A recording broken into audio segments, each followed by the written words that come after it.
10 രൂപയ്ക്ക് ഒരു packet lace വാങ്ങിയാൽ ലേസിനേക്കാൾ കൂടുതൽ കാറ്റാണെന്ന് നമ്മൾ തമാശയ്ക്ക് പറയാറുണ്ട്.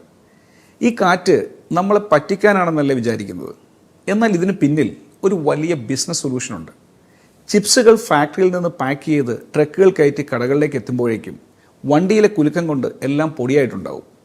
കടയിൽ നിന്ന് കവർ വാങ്ങുന്ന കസ്റ്റമർക്ക് കിട്ടുന്നത് മുഴുവൻ ചിപ്സ് പൊടിയാണെങ്കിൽ അവർ അത് ഇഷ്ടപ്പെടുമോ? ഈ ഒരു ഇഷ്ടക്കേട് തിരിച്ചറിഞ്ഞാണ് ലേസ് അവരുടെ പാക്കറ്റിൽ നൈട്രജൻ ഗ്യാസ് നിറയ്ക്കാൻ തുടങ്ങിയത്. ഈ ഗ്യാസ് ചിപ്സുകൾക്ക് ചുറ്റും ഒരു മെത്ത പോലെ സംരക്ഷണം നൽകുന്നു.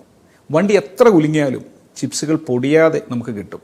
അതുമാത്രമല്ല, സാധാരണ വായുവിന് പകരം നൈട്രജൻ നിറക്കുന്നത് ചിപ്സുകൾ ഒട്ടും തണുത്തു പോകാതെ എപ്പോഴും ക്രിസ്പി ആയിരിക്കാനും സഹായിക്കും. ലേസിൻ്റെ ഫ്രഷ്നെസ് ആയിരുന്നു അവരുടെ സെല്ലിംഗ് പോയിന്റ്. കവർ തുറക്കുമ്പോൾ കിട്ടുന്ന ആ ഒരു ക്രിസ്പി സൗണ്ടും മണവുമാണ് കസ്റ്റമർ വീണ്ടും അത് വാങ്ങാൻ പ്രേരിപ്പിക്കുന്നത്. ഇതിനെ മാർക്കറ്റിങ്ങിൽ പ്രൊഡക്റ്റ് പ്രിസർവേഷൻ ആസ് വാല്യൂ എന്ന് പറയും.